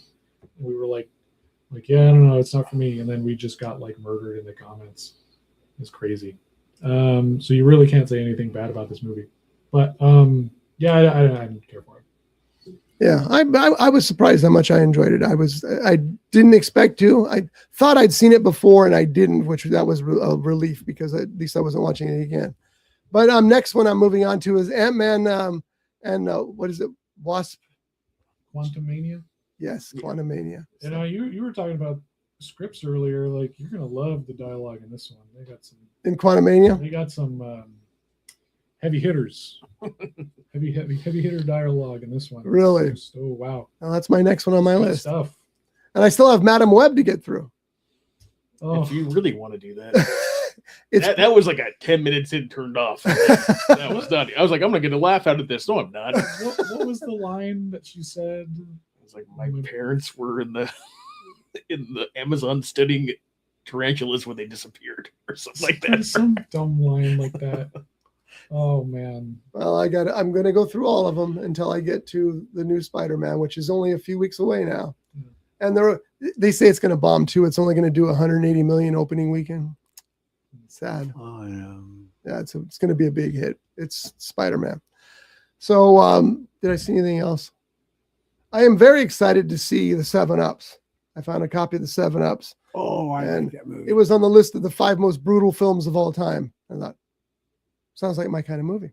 Now would you call that a sequel to French Connection? French Connection? No, you said that last week, and they're apparently unrelated. But Because they do mention how similar they are. In Yes, something. I especially- think the Wikipedia page. The car- mentions, yeah. The car like, chase yeah. is supposed to be very similar. So Roy Scheider plays the same character. hey, Roy Damscheider. Okay. He earns that name. Roy Damn Scheider. Better. Is that better? Yes. He plays the same character that he played in the French Connection. Oh, see, I didn't know that. So there is a connection if that's the case. Maybe I should watch French Connection again first. That was a good movie. It really is. Jeff, I gave you Escape from Los Angeles and Escape from New York. So you can finally, he hasn't seen those. You're in for a treat. Yeah. I enjoy both of them on different levels. That's exactly it. I mean, just temper your expectations, but have a good time for LA. But New York's fun. Mm-hmm. Great. Have they come up with any Casting. Thank you. For the next Escape from New York? Yes, Tom Holland is going to be Snake Plissken. No. Any word on the new James Bond? Just that they've got a group of people that they're on. I think there's 6 of them now that were invited back. They're making them all audition, which I think is interesting. Now that's either a story they're telling us, and they've already chosen their James Bond, or they're actually doing physical auditions, and they're down to 6 who are auditions are going to be held in August. So we'll see what they come up with. There's a lot of possibilities out there. That's that guy Cullen is his name. Can't remember what his name I know is. what you're talking about, yeah. But he's a front runner. George Clooney thinks he'd be perfect for the part. So not Clooney doesn't think he'd be perfect. He thinks that Cullen would be I'm not going to find it. Anyway. This is for a younger Bond. Yes. Well, here's the thing when you're making a James Bond movie. You want to make sure that Bond's young enough that you can get 4 or 5 movies from him at least. You don't want to have to start over after 2 movies. Oh crap, we got to get a new James Bond. Even though it's probably good for publicity because they really partied up on those announcements. Remember the Daniel Craig announcement? Oh yeah. Going across the water and the fireworks and all that stuff. It was pretty cool. So we'll see. I just don't, they keep talking about moving Bond into the modern world. I'm not sure Bond fits here. So we'll see. Tarantino and Pierce Brosnan had the best idea ever. And the studio basically stole it from them. Because Tarantino and Brosnan went in and pitched Casino Royale, but they wanted it to take place in the 50s. They wanted the tuxedos. They wanted all this stuff. They wanted to set James Bond back in the era in which he was born. Now, I don't know about you guys. And I think he wanted to shoot it in black and white. And I was thinking, God, that's a movie I want to see. Tarantino writing a Bond movie and Pierce Brosnan playing Bond, because Brosnan never got a fair shake. GoldenEye is his best movie, the first one out the gate, and then they got progressively worse from that point. I would have loved to have seen them go back and do that with Tarantino, but they said, no, we're not going to do that. Instead, they went back to the beginning of the Daniel Craig era and did Casino Royale. So when Timothy, what was his name? Hutton. No, Dalton. When Timothy Dalton played Bond, didn't the studios originally want Pierce Brosnan? Yes.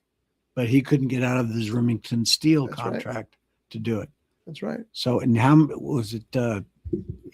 How many did Dalton do? Dalton only did 2, I think. Yeah.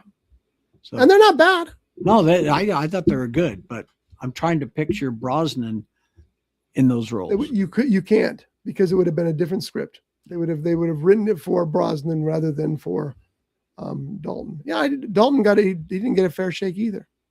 So God,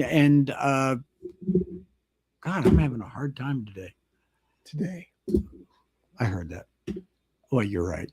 The guy that did one Bond movie, Lazenby. George Lazenby. yeah, George Lazenby. I think seriously, I where's that gun? I'll just end it Lazenby now. was good too. But in my opinion, there's never been a bad Bond. They've always picked him for their era, and they all work. But what I'm getting at is Lazenby.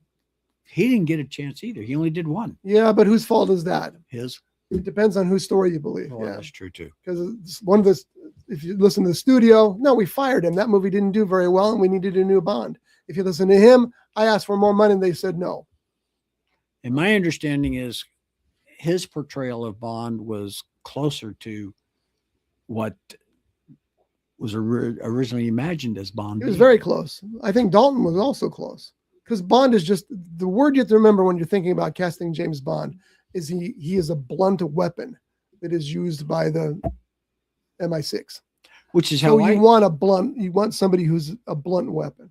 That's how I felt about Sean Connery.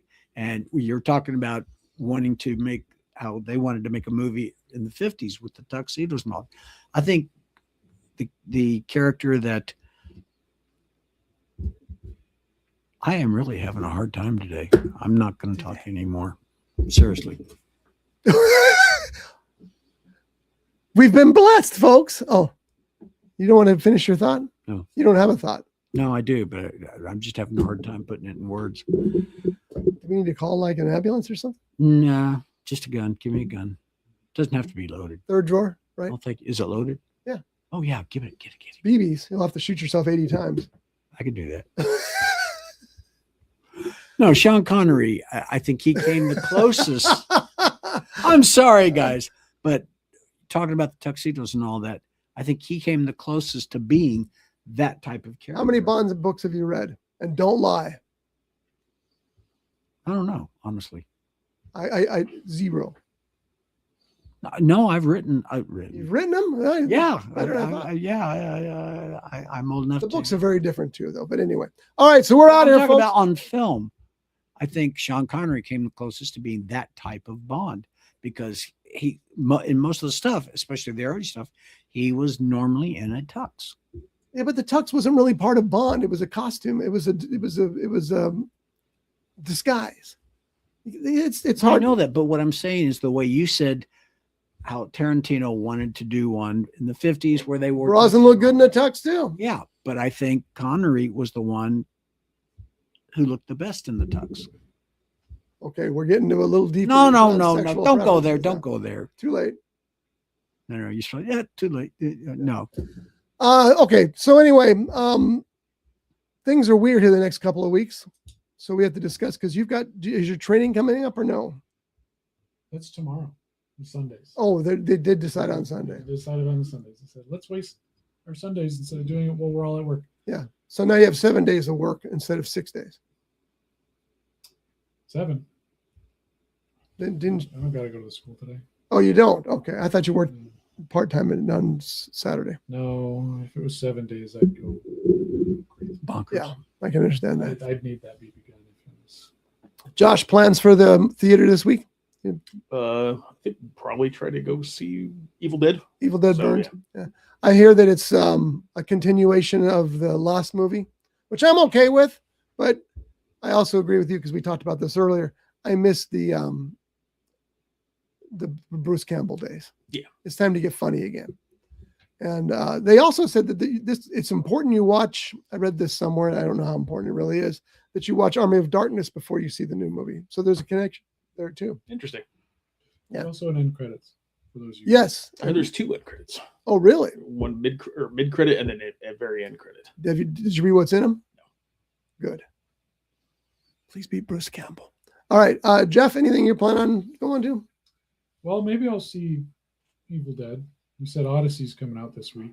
Friday. Maybe I'll see that. I do want to see Escape from New York and LA. And with that, probably Conan. I haven't seen Conan yet, but I rented that from the library. So I will be watching that soon, hopefully by next week. We'll see. Yeah.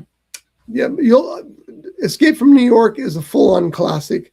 Escape from LA is a sequel of a classic that is stupid but so much fun. It really and speaking of Bruce Campbell, he's got a great role in Escape. That's right. That's right. I forgot about that. Yeah, he's terrific. And Johnny, what are your plans? Okay. To hopefully wake up. And remember who Sean Connery is? Who? What? Yeah. Because we probably won't do. I got a dental appointment tomorrow, so we probably won't do the movies. Not tomorrow, Monday. So, but the following week we're going to do Odyssey, and we're going to pay to watch it in the big screen. It's. I think that's one that's worth it. I mean, it's going to be the XD screen at the collection, but did you know that IMAX is square? Yeah. I didn't know that. I learned that last week. You were here. Yeah. No.